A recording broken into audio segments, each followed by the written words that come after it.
Mapagpalang araw po mga kapatid at isang espesyal na araw na binigay sa atin ng Panginoon para parangalan natin ang ating mga ama ng tahanan. Although ang pagpaparangal ay hindi pang-isahang pagkakataon lang o espesyal na panahon lang natin ginagawa kundi sa bawat araw, pero mahalaga din na meron tayong isang pagkakataon na kikilalanin ng kanilang pagsisikap, pagsasakripisyo, pagmamahal na ibinibigay sa kanilang mga pamilya.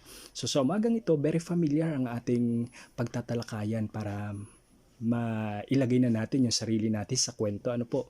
Mula po ito sa Lucas chapter 15 verses 11 to 33 to 32. At ang kwento pong ito ay ang The Prodigal Son. So ang topic natin, pagpaparangal sa mga ama ng tahanan, na may tema, ang mabuting haligi ng tahanan. So, tayo muna po ay manalangin at humingi tayo ng gabay sa ating Panginoon. Aming Diyos na makapangyarihan sa lahat, aming mabuting Ama sa kalangitan, patuloy kaming humihingi sa iyo ng gabay, ng patnubay, Panginoon, sa pag-aaralan namin ng inyong salita sa umagang ito. Patuloy niyo kaming tulungan at bigyan ng malawak na puso at kaisipan sa mga bagay na ibubukas niyo po sa amin sa pamamagitan ng inyong salita. Gabayan niyo po kami at bigyan niyo po kami ng matabang puso na pagtataniman nito. Sa iyo po ang pinakamataas na papuri sa tayong pangalan ng Panginoong Hesus. Amen. Wala pa po akong nababalitaang paaralan na nagtuturo para maging mabuting magulang o ama. Napag-aralan ito o napapag-aralan ito sa obserbasyon sa ating ding mga magulang at personal na karanasan sa ating mga anak. Pero ang Biblia po ay nagsasuggest sa atin ng mga magagandang katangian ng isang ama at makakatulong ang ating pagbubulayan sa umagang ito para lalo tayong matuto at madagdagan ng kaalaman o muling mapaalalahanan sa pagiging haligi ng tahanan. So, konting trivia lang tungkol sa Father's Day celebration kasi kung tatanungin tayo bakit tayo nagsiselebrate ng Father's Day, ano po? Kasi minsan nagsiselebrate tayo, hindi natin alam kung ano ang history ng mga bagay na ginagawa natin. So, nais ko lang po kayong bigyan ng trivia patungkol dito. Alam nyo ba na ang idea ng pagpaparangal sa mga ama ng tahanan ay nagsimula lang sa pakikinig ng isang sermon sa Mother's Day celebration? Noong si Sonora Dodds ay nakikinig ng sermon patungkol sa mga ina nang maisip niya ang kanyang tatay na si William Smart. Balo na si William at naiwan ang 6 na anak sa kanya at tinataguyod lang niya ito mag-isa sa pamamagitan ng pagsasaka. Dahil dito, gusto ni Dodds na maparangalan din ng kanyang tatay. So, nang sumunod na taon, mainit na niyakap ng mga taga Spokane sa Washington ang ideyang ito at ipinagdiwang nila ito noong June 19, 1910 ang kauna-unahang Father's Day celebration dahil kaarawan po ito ni William Smart. So, yun pala ang history nito. Alam niyo bang rosas ang official flower ng Father's Day celebration? Nagsusuot sila ng pulang rosas kapag buhay pa ang kanilang tatay at puting rosas naman kapag patay na. At alam niyo rin ba na necktie ang nangungunang pangregalo sa mga tatay? Sumunod lang dyan ang ibang mga kagamitan, kagaya ng martilyo, screwdriver at marami pang iba.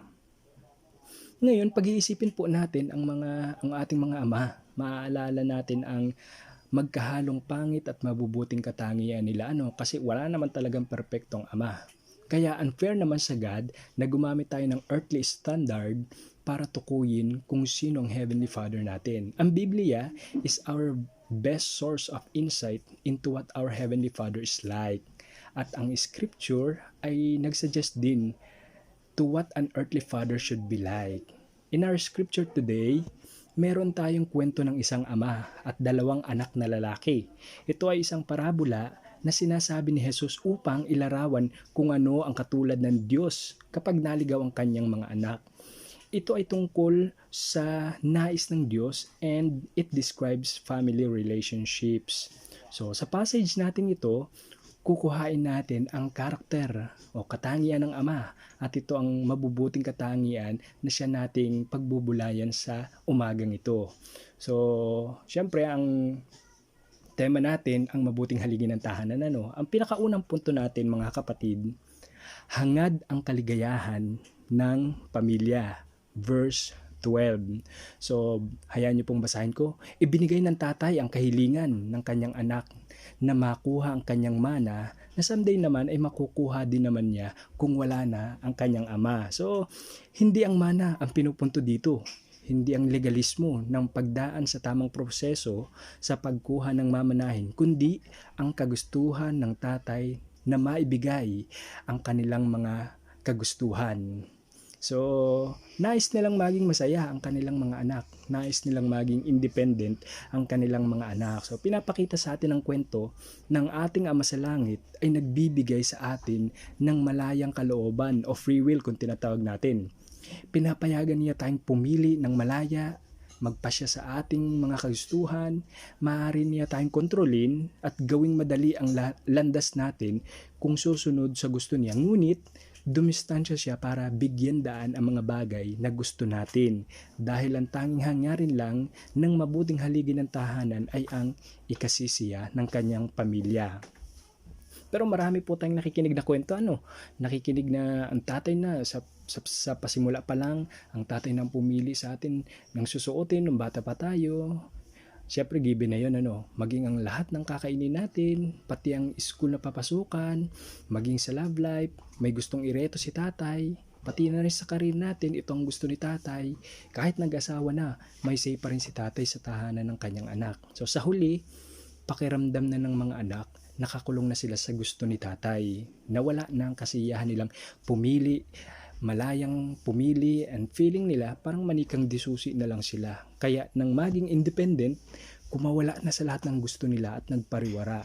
So, syempre, lagi namang hangad ng mabuting ama ay ang kaligayahan ng pamilya, pero hindi madali ito sa ama. So, yun ang una nating punto. Ikalawang punto natin, mga kapatid, mapagpatawad. Verse 18 to 19. Ngayon, na-realize ng bunsong anak na mali ang ginawa niyang pagpili. Mali ang naging desisyon niya at naging pamumuhay. Gusto niyang bumalik sa kalinga ng kanyang ama, pero ang kaso, iniisip niya na baka hindi siya tanggapin dahil nagkasala nga siya sa kanyang tatay at sa Diyos. Sa pagkadesperado niya na masustain ang buhay niya, kahit ang pinakamababang kalagayan sa bahay ng kanyang ama ay ninais at pinangarap niyang maibilang siya. Nag-compose pa nga siya ng mga sasabihin para patawarin siya ng kanyang ama.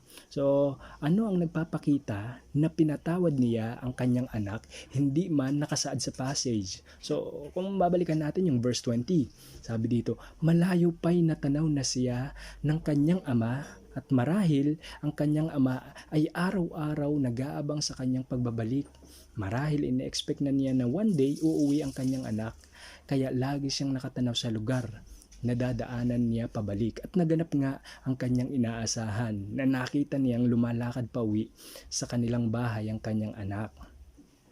Isa pa po sa nakakamangha sa amang ito, malayo pa lang nakilala na niya ang kanyang anak, in spite na malaki ang pagbabago niya in physical, kasi ibang-iba siya nung unang umalis sa kanyang pagbabalik. So iba talaga pag tatay ka, kilala mo ang anak mo kahit ano pang itsura niyan. Ang tinutukoy ni Jesus sa kwentong ito ay ang kanyang ama at ang ating ama na nasa langit, ang perpektong tatay na meron tayo. Hindi talaga madali bilang mga magulang at bilang tatay, pero ito ang ginugol natin, na maging kagaya tayo ng Diyos Ama sa kanyang mabubuting katangian. Kaya nga tayo gumagawa ng maraming bagay, pinipilit nating maging mabuti at perpektong ama. Pero syempre, marami tayong failure, marami din tayong mga weaknesses bilang ama ng tahanan. May ilan na rin po akong nakita na ganito na eksena, na umuwi sa mga magulang, may pasalubong na apo, kasama ng mga baggages na sama ng loob at hinagpis, lungkot at iyak sa tatay ang hiningi na kapatawaran. At syempre, bilang magulang, bilang tatay, hindi rin naman nakatiis at tinanggap din ang kanyang anak.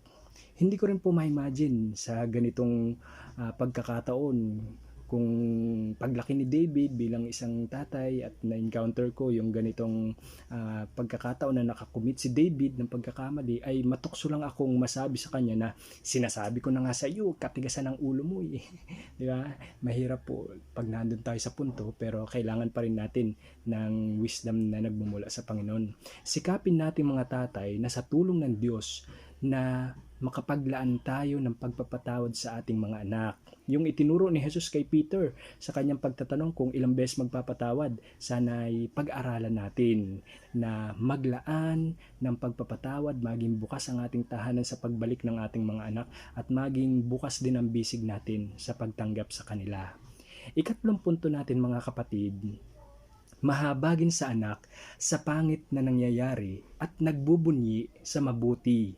Verse 20, 22 to 24. So, sinasabi po sa verse 20, malayo pa'y natanaw na niya ang kanyang ama, at dahil sa matinding awa ay patakbo siyang sinalubong, niyakap at hinalikan. So, imagine natin ang tagpong ito nang muling magkita ang mag-ama. So, nakakaiyak parang MMK o magpakailanman ang datingan ng eksenang ito, parang heavy drama kumbaga.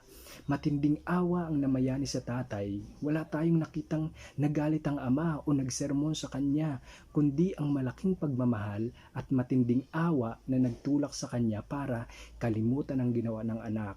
Takbuhin siya, yakapin at haggan sa pangit at mabaho nitong kalagayan. So, alam naman natin ang tradisyon ng mga Hudyo, kapag lumapastangan ka sa iyong ama, maaari ka nilang batuhin. So, hanggang mamatay. So kaya hindi na hinayaan pa ng tatay na may makakitang iba sa kanya, kaya mabilis niyang pinuntahan ng kanyang anak kahit ang kapalit nito ay kahihiyan. Dahil sa pagtakbo niya, kailangan niyang maitaas ang kanyang laylayan, at kahihiyan sa lalaki ang makita ng iba ang binti nila. So ano ang kinahabagan ng tatay dito? Siyempre, yung pangit na nangyari sa anak niya, yung maling pagdedesisyon na nagsadlak sa kanya sa kahirapan. Ano naman ang kinagagalak niya?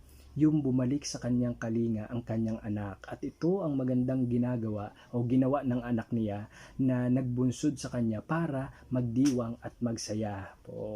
Minsan hinahayaan ng mga tatay na magkamali ang kanilang mga anak para ma-realize nila ang mga mali, at umaasa tayong matuto sila sa mga pagkakamaling iyon. Pero marami po kang alam na totoong kwento ng mga tatay na mahal lang ang mga anak sa kanilang success and achievements. Pagpalpak, mahina at maloko, parang gusto nang itakwil. Ang hirap nun sari-sari na lumalabas sa mga bibig ng tatay, at sa bibig pa nila mismo nagsisimula ang rivalry sa loob ng tahanan. Lagi nilang mababanggit, hindi ko alam kung nakinig nyo na ang mga salitang ito. Bakit di mo gayahin si ate mo, laging nasa tapyan? Mas favorite ko si kuya kasi talented yan eh.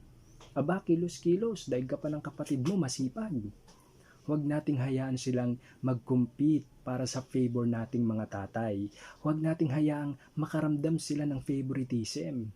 Huwag nating hayaang madama nila na maliit, mahina at wala silang kwenta, dahil sa nakikita nilang mas mahal lang natin ang anak natin sa kanilang strength at hindi sa kanilang weaknesses.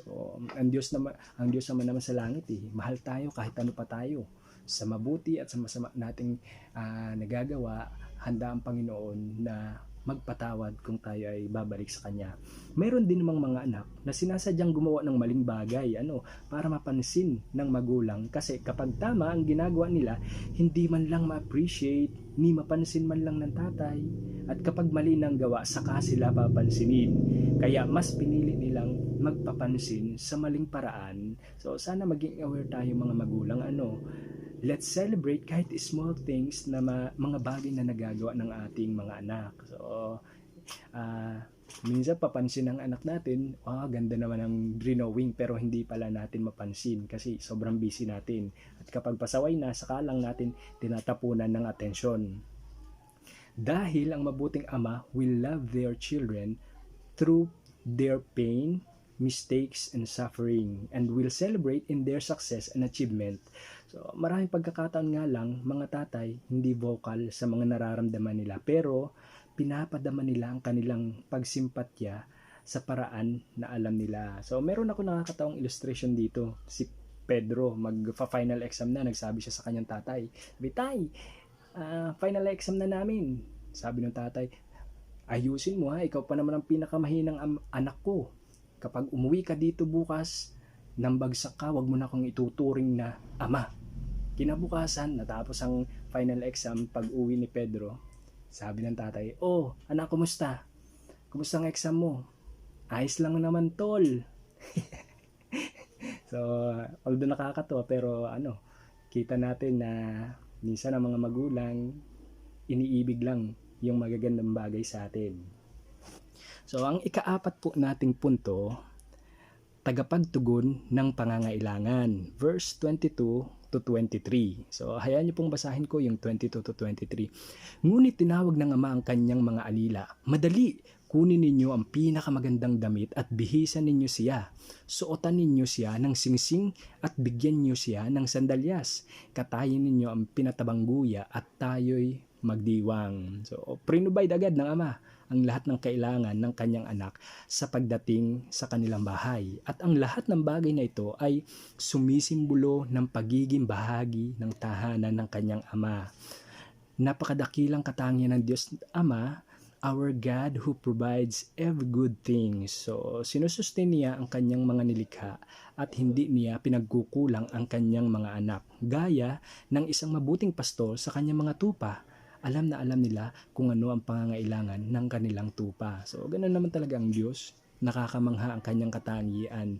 Hindi pa man natin hinihiling, pero alam na niya kung ano ang mga pangangailangan natin. Siguro ito ang isa sa strength ng mga tatay na nakikita ko at kapansin-pansin talaga sa kanila. Good provider sila. Igo na ng mga tatay na maitaguyod ng maayos ang pamilya at magtrabaho para maibigay ang pangangailangan.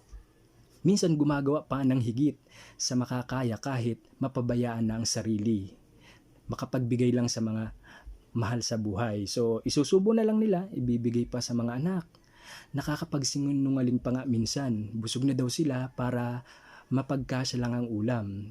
Sunog na ang balat sa araw. May maiuwi lang na pagkain. Ginagawang araw ang gabi, may tuition lang sa anak na nag-aaral. Samot-saming diskarte para lang kumita, para may pangbaon ng mga anak, benta dito, benta doon, punta dito, karga doon. Hindi uso sa kanila ang salitang day off. Mas kilala pa nga nilang overtime. Hindi na makabili ng para sa sarili, luma ang mga damit, pudpud na mga sapatos at sira na mga underwear, pero may pera naman para nga lang sa mga anak, ito ang nakalaan. Kadalasan, amoy panghaplas ang kwarto dahil masakit ang katawan sa maghapong pagkayod. Maagang nagbubukas ng pinto para pumasok sa trabaho. At siya na rin ang nagsasara sa gabi.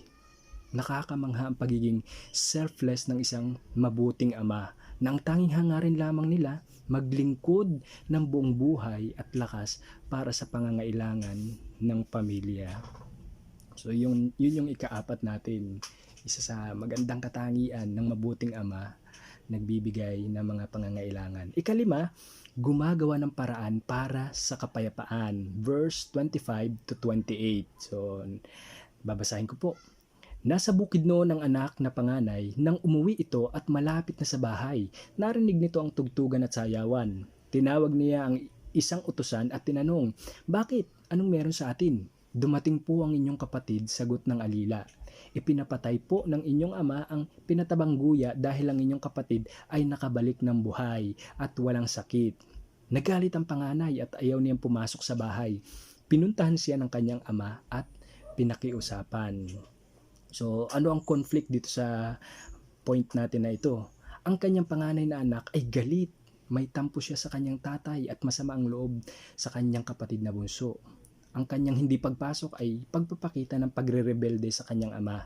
Paano ngayon mamamagitan ng ama sa ganitong sitwasyon na makapagdadala ng kapayapaan, hindi ng samaan ng loob? So, ang mabuting haligi ng tahanan ay tagapamagitan sa dalawang panig na nagbabanggaan. Siya man ang involved dito o sa pagitan ng ilang family member o kaya naman ng ibang tao, Ang tatay ang inaasahang peacemaker o peace officer sa loob ng tahanan, hindi ang tagadala ng gulo. Kasi minsan, mga tatay pa ang magulo at sakit ng ulo sa pamilya. Huwag ganun. Huwag ganun mga tatay. So, malaking factor mga tatay, alam niyo po kung bakit ang mga anak natin ay maagang nag-aasawa o mas mahaba pa ang oras sa labas ng tahanan ay dahil tumatakas sila sa gulo ng pamilya. Humahanap sila ng acceptance sa barkada, ng pagmamahal sa boyfriend at girlfriend, at kapayapaan sa tambayan. Kaya kung napapansin natin na ang mga anak natin ay madalas sa labas at sa barkada, baka hindi sila makadama ng peace and loving atmosphere sa loob ng tahanan. Hindi po madaling maging judge sa dalawang nag-aaway na panig. Baka magkamali lang tayo ng hatol. So kailangan talaga natin ng wisdom mula sa Diyos sa bawat conflict na kailangan tayo ang mamamagitan. Sa mundong puno ng kaguluhan, tayong mga ama ang maging kasangkapan nawa ng Diyos para maghatid ng kapayapaan sa ating tahanan. So, yun yung ikalima nating punto. At sa ika-anim, mabuting tagapakinig at tagapayo. So, ang haligi pala ng tahanan o ang mabuting haligi ng tahanan ay mabuti ring tagapakinig at tagapayo. Sa verse 29 to 32, nais ko pong basahin ng 29 to 30. Ngunit sumagot siya, pinaglingkuran ko kayo sa loob ng maraming taon at kailanmay hindi ko kayo sinuway. Ngunit ni minsay hindi ninyo ako binigyan ng kahit isang maliit na kambing para magkatuwan kami ng aking mga kaibigan. Subalit nang dumating ang anak ninyong ito, na lumustay ng inyong kayamanan sa masasamang babae, pinagpatay pa ninyo siya ng pinatabang guya. Sa 31 to 32, ito po yung sinagot ng ama. Anak, lagi kitang kapiling at ang lahat ng aking ari-arian ay sa iyo. Nararapat lang na tayo magsaya at magdiwang sapagkat patay na ang iyong kapatid, ngunit nabuhay, nawala ngunit muling natagpuan. So, pansin nyo ba, hindi po ininterrupt ng tatay ang kanyang anak sa pagsasabi nito ng kanyang mga hinanakit, tampo at sama ng loob. Hindi kagaya doon sa bunso na hindi pa tapos na paghingi ng tawad ay pinutol na ng ama ang mga sasabihin pa kasi alam naman ng tatay na ito na sa puntong humakbang papalabas ng kanyang bahay ang kanyang bunsong anak ay pinatawad na niya ito. Pero ang kaso ng panganay ay iba. Kailangan niyang mapakinggan at malaman kung ano ang mga hinanaing at saloobin ng kanyang panganay na anak. Pagpapakita lang ito na ang ama ay bukas ang tenga sa pakikinig ng lahat ng laman ng puso ng kanyang anak. Ito lang naman minsan ang hinahanap sa atin ng ating mga anak at saka ng mga asawa, ang ating panahon sa pakikinig at pagpapayo. Kailan tayo huling nakinig sa kwento ng ating anak? Kailan tayo huling naupo para pag-usapan ang problema niya? Kailan tayo nakapagbigay ng tips sa love para may alam naman siya? Kailan tayo nagbigay ng balikat natin para iyakan niya? Mahirap na sabihin nating mahal natin sila pero kung ang simpleng pag-upo, pakikinig at pagpapayo at paglalaan ng panahon sa kanila ay hindi natin magawa o maibigay. Oo, magaling tayo sa pagpo-provide ng mga material things para sa kanila pero sigurado ako may iba pa silang love language na kailangan nating ma-feed. Baka kailangan lang nila ng presensya natin. Baka kailangan lang nila ng makakausap o makikinig sa mga kwento nila. Malaking kagaanan na sa kanilang dinadala na may tatay silang handang makinig sa mga kwento nila. So, ang hirap naman na maghanap pa sila sa labas ng pagkukwentuhan nila ng mga personal nilang bagay. Pupunta sa barkada, pupunta sa karelasyon, mas marami silang alam kaysa sa atin. Updated sila sa mga nangyayari sa ating mga anak. Tayo hindi kasi nakakaligtaan natin ang pakikinig sa kanila. Siyempre sa pagpapayo, alam ko din na full of wisdom na rin tayo buhat sa mga karanasan. Kaya makakapagpayo tayo ng inam sa kanila. So, nasa sa atin na kung ano yung mga bagay na ipapayo natin pero see to it, maganda'y biblical. Kasi wala tayong doubt na magiging maayos yung resulta kung i-inline natin sa salita ng Panginoon.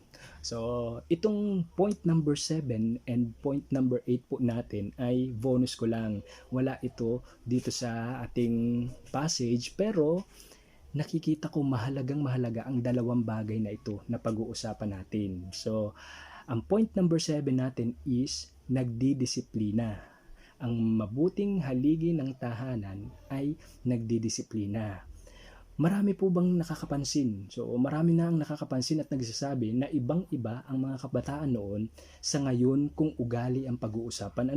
Ito lang naman ang naging dahilan, walang iba kundi ang pagdidisiplina ng magulang. Tayong mga ama ay hindi dapat umaasa sa ibang tao o sa paaralan na disiplinahin ang ating mga anak.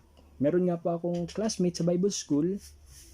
Ang dahilan ng kanyang nanay kung bakit siya pinapasok sa Bible School, baka daw mabago ang ugali niya. Pero hindi naman tama yun. Hindi po ako magbabanggit ng mga pamamaraan ng pagdidisiplina natin sa ating mga anak na nasa sa atin kung paano tayo magdidisiplina. Ang pinupunto ko lang po at tuwirang iniuutos sa atin ng Diyos, kailangan at mahalaga na nadidisiplina natin sila dahil sila mismo ang reflection nating mga magulang. Sabi po sa Kawikaan 13:24, mapagmahal na magulang, anak ay dinidisiplina. Anak na di napapalo, hindi mahal ng magulang. So, wag naman ikakatampo ng mga anak, kasi sa ikabubuti din yun. Yung pagtutuwid sa mga maling ginagawa ay pagpapahayag na mahal natin ang ating anak at ayaw nating malilihis sila ng landas paglaki nila. Natandaan ko po, high school na yata ako noon nung huli akong napalo ng nanay ko kasi nag-aaway kami nung ate ko. Sabi nga sa Hebrews 12:9, hindi ba't dinidisiplina tayo ng ating mga magulang at dahil dyan ay iginagalang natin sila. So, alam niyo mga kapatid, ang isa sa pinakadisiplinadong mga tao sa mundo ay ang mga Hapon. Kasi una nilang hinuhubog ang karakter ng isang bata sa paaralan bago ang pang-akademiko. So nakakatuwa ang kanilang kaisipan. Kung iisipin natin ang lohikal nila sa bagay na ito, paano nga naman mahahandle ng isang tao ng maayos ang karunungan kung pangit ang karakter nila? Tila nagiging mangmang kahit mataas ang pinag-aaralan dahil sa pangit na karakter. So isang magandang bagay na pwede nating tularan yung ginagawa ng mga Hapon na binibuild muna nila ang mabuting karakter ng bata bago i-build yung kanilang mga pang-akademikong pangangailangan. Marami tayong nakikita at nababasa ni napapanood ng mga kabataan, sobrang titigas ng ulo. Nariyang sila ang nananakit sa kanilang mga magulang. May nakita nga ako, sinundo ng nanay sa computer shop, yung nanay pa ang sinuntok ng anak. Wagas kung makasagot. May mga nambabastos ng guro, kapag dinisiplina naman ng guro, sila pa ang napapasama, isinusumbong. So, nariyang makikita mo sila sa rambol at sa riot, nariyang pabata ng pabata ang nasasangkot sa krimen. So, sa DSWD, pinapangaralan, sinasabihan lang na, pero pagbalik, balik na naman sa dati nilang gawa at lalong lumalala pa. Kaya habang maaga pa mga tatay, hanggat pwede pa, hanggat malambot pa ang kawayan, ituwid na natin bago pa ito tumigas at mahirapan na tayong tuwirin. Sabi po sa Ecclesiastes, siyempre ito yung Book of Wisdom. Kung gagawin nga daw natin, magiging tayong marunong. Patungkol po ito sa pagpapalaki sa anak. Ang nagmamahal sa anak ay malimit gumagamit ng pamalo upang ang anak ay maging kasiyahan niya paglaki nito. Ang mahigpit sa anak ay makikinabang sa huli. Sa kanyang mga kaibigan, ito'y maipagmamalaki. Iwasan na lang natin na magdisiplina out of anger and frustration mga kapatid, kasi minsan, di ba, iniisipin natin, kailangan disiplinahin, pero sobrang inis natin, sobrang galit natin, lahat na ng mga bagay na nasa tabi natin na ipalo na natin, na ihampas na natin. So dapat ang motivation natin sa pagdidisiplina natin sa ating mga anak ay ang pag-ibig. Siyempre, alam ko naman, nagmamahal tayo, kaya tayo nagdidisiplina. Pero, see to it, tingnan natin yung ating emotion. Baka nasa mataas, mahirapan tayo, masaktan pa natin yung ating mga anak. So, yun yung ikapito natin na isa sa mahalaga na maalala nating mga tatay. So, ikawalo at pinakahuli, ang mabuting haligi ng tahanan sa ikawalong punto natin, mapagmahal na kabiyak. Alam naman natin kaloob sa asawang lalaki ang kanilang mga kabiyak. Challenge and yet blessing ito sa mga tatay ang mahalin bawat araw ang kanilang mga kabiyak dahil they are both totally different to one another. Iba ang personality ng babae sa personality ng lalaki. iba ang kulturang kinalakihan nila, iba ang mga minanang aral nila, iba ng gusto at iba rin ang mga ayaw nila. Iba ang mga prinsipyo nila sa buhay. Iba ang mga bagay na inaasahan nila at hindi nila inaasahan. Pero ang nakakamangha at nakakatuwa, pinagtagpo sila ng Diyos ang dalawang magkaibang personalidad na ito para maging isa. Kaya nga mga tatay, maging totoong makisig tayo. Magiging totoong makisig lang tayo kapag minamahal natin, iginagalang, pinapahalagahan natin ang ating mga asawa. Kaya nga, ang tawag sa kanila ay kabiyak, katuwang. Kasi kung ano ang pagmamahal natin sa ating sarili, dapat higit na naipaparamdam natin ito sa ating kabiyak. So, tandaan natin mga tatay, observer din po ang ating mga anak. Ano po, malaki ang factor na magagaya ng ating mga anak ang pagtrato nila sa kanilang magiging asawa, depende sa kung paano nila nakita na tratuhin natin ang ating mga asawang babae. So, isa po sa statement na narinig ko na nag-strike sa akin bilang asawang lalaki, ang sabing ganito, alam mo kung ano ang pinakamasakit na bagay na magagawa mo sa anak mo? Ang mawala ang pagmamahal mo sa asawa mo at lukuhin mo siya. So, tama nga naman kung na-fall out of love tayo sa ating asawa, naloko natin ang asawa, ito yung bagay na pinakamasakit na pwedeng magawa natin sa ating mga anak. Kasi bahagi sila ng family, kailangan inaalagaan, pinoprotektahan at minamahal natin ang ating pamilya. Sabi po sa Efeso chapter 5 verse 25, ito lang naman talaga ang pinaka-goal dapat ng lalaki sa kanyang asawa. Mga lalaki, mahalin ninyo ang inyong asawa na gaya ng pagmamahal ni Kristo sa iglesia.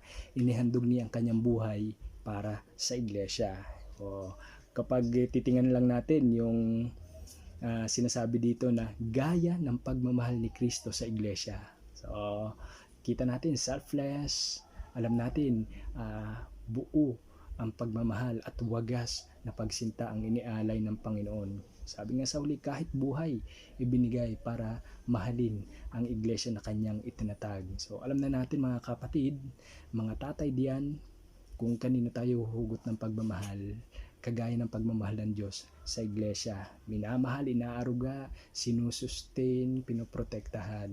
So ngayon po, ito pong huling bahagi ko ay magpapakinig po ako sa inyo ng isang voice clip. Marahil pwedeng tayo ay makarelate dito, maantig tayo, maalala natin ang tatay natin o maalala natin mismo yung sarili natin dito sa voice clip na ito. Pakinggan po natin.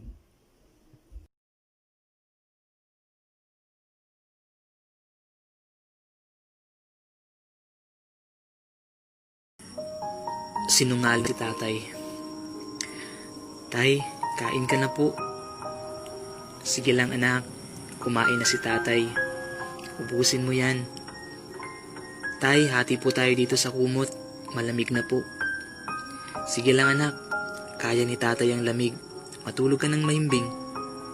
Tay, bakit hindi ka pa po natutulog? Hindi pa inaantok si tatay nak eh. Sige, matulog ka na ulit. Tay, magkakaroon po kami ng field trip. Gusto ko pong sumali. Ganun ba nak? Sige, maghanap si tatay ng pera. Tay, ito po tubig oh. Hindi nak, sa'yo na yan. Mahaba pang lalakarin natin. Baka mauhaw ka. Hindi na naman nauuhaw si tatay. Tay, nagugutom na po ako. Wala pa po tayong pagkain. Pasensya na nak. Hindi kasi ako pinasahod ngayon sa trabaho eh. Sandali, mangungutang si tatay. Hintayin mo ko ha. Tay, mahirap po ba yung trabaho mo? Lagi ka po kasi umuwi na pagod. Hindi nak, madali lang ang trabaho ni tatay. Huwag mo nang iisipin si tatay. Buksan mo na lang tong dala ko. Sigurado ako matutuwa ka. Wow, bagong tsinelas. Pero tay, maayos pa po ang tsinelas ko. Dapat po bumili na lang kayo ng sa inyo. Sira na po ang tsinelas nyo. Puro na po alambre tay. Kagamit ko pa naman to na. Kaya ayos lang. Yung bagong mong tsinelas, susuotin mo kapag aalis tayo. Tay, salamat po sa paghatid. Wala yun nak. Sige na, pumasok ka na. Naglakad ako papasok sa school pero huminto rin agad ako at nilingon si tatay. Tumatakbo siya palayo na parang nagmamadali. Tiningnan ko kung nakatingin ba ang guard ng school pero may kausap ito.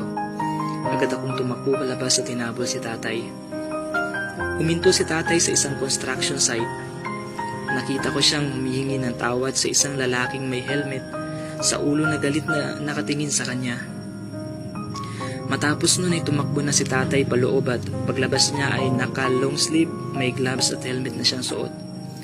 Nakatago lang ako at habang pinapanood si tatay ng magbuhat at magakot ng mga mabibigat na bagay. Minsan ay sinisigawan siya ng kaparehong lalaki kanina na kapag bumabagal si tatay. Nakikita ko sa mukha ni tatay ang pagod pero pinipilit niya pa rin magtrabaho. Nang magmerienda ay binigyan sila ng tinapay pero nagtaka ako nang hindi yun kinain ni tatay. Tinago niya ito sa bag niyang sirana. Tanging tubig lang ang naging merienda niya. Biglang may luhang tumulo sa mata ko habang pinapanood si tatay. Nang mag-uwian sila ay sinundan ko ulit si tatay pero sa pagtataka ko ay salungat ang daang tinahak niya sa daan pauwi sa amin. Pumasok si tatay sa malaking bahay at paglabas niya ay may tulak-tulak na siya na mahabang kariton. May nakalagay doon na 2 basket ng balot. May mga chicharon at itlog din ng pugo. Nakasunod na ako kay tatay habang tulak-tulak niya ang kariton. Huminto lang siya nung nasa palengke na. Inayos niya ang pagpupwestuhan niya. May mga tao na rin bumibili sa kanya. Sa bawat bibili sa kanya ay binibigyan niya ang mga ito ng matatamis na ngiti. Ngiti na parang walang iniindang pagod. Ilang oras pa akong naghintay at kaunti na lang ang tao. Napansin ko si tatay na nakayuko sa mga tuhod niya. Naglakad ako at tuminto lang nang nasa tabi niya na. Kinuha ko sa bulsa ko ang biskwit na sana ay baon ko. Umangat ang ulo ni tatay at direktang tumama sa akin ang mga mata niya. Nagulat siya nang makita ako. Tiningnan niya pa ang kabuuan ko. Huminto lang ang mata niya nang makita ang biskwit na nasa kamay ko. Tay, alam ko pong gutom ka na. Pigil ang luhang sabi ko. Hindi ako gutom, nak. At anong ginagawa mo dito? Tay, huwag ka pong magsinungaling. Sinundan kita, tay, mula pa kanina. Ang sabi mo madali lang ang trabaho mo. Madali lang naman to, nak eh. Kayang-kaya to ni tatay, lalo na't para sa'yo. Pero tay, pagod ka na. Oo, nak, napapagod ako pero kapag may isip kong para sa'yo itong ginagawa ko, nawawala ang pagod ko. Tay, sorry po. Wala kang dapat ihingi ng tawad, anak. Anak kita, responsibilidad kong bigyan ka ng magandang buhay. Ang tanging hiling ko lang, anak, ay mag-aral ka ng mabuti. Opo, tay. Sorry po kung hindi ako pumasok ngayon. Hayaan mo na yun basta huwag mo nang uulitin. Ngumiti ako at niyakap si tatay. Sa bawat hindi ako nauuhaw, anak, ay ang katotohanang nauuhaw ako, anak, pero handang tiisin ni tatay para sa'yo. Sa bawat hindi ako nagugutom, anak, busog si tatay, ay ang katotohanang nagugutom na si tatay, nak, pero alam kong mas kailangan mo yan. Sa bawat hindi nilalamig si tatay, nak, ay ang katotohanang nilalamig na si tatay, nak, pero mas kailangan niya ng maliit mong katawan. Sa bawat hindi pa ako inaantok, nak, ay ang katotohanan hindi ako makatulog, nak. Iniisip ko kasi kung paano mababayaran ang mga bayarin natin. Sa bawat hindi ako pagod, nak, kayang-kaya to ni tatay, ay ang katotohanan pagod na ako, nak, pero para sa'yo, kakayanin ni tatay. Kahit ilang trabaho pa ang pasukan ko, nak, handa akong pasukan, mabigyan ka lang ng magandang buhay. Nagsinungaling si tatay. Nagsinungaling siya sa totoong nararamdaman niya para lang bigyan ako ng magandang buhay. Pahalagahan at mahalin ang bawat ama. Hindi niyo man makita ang mga ginagawa nila o pakiramdam niyo man na sa kanila kayo'y walang halaga. Nagkakamali ka. Tandaan mo, isang malaking sinungaling ng mga ama. Kaya nilang itago ang hirap at pagod nila. Hirap at pagod na nararamdaman nila, mabigyan ka lang ng maayos na buhay.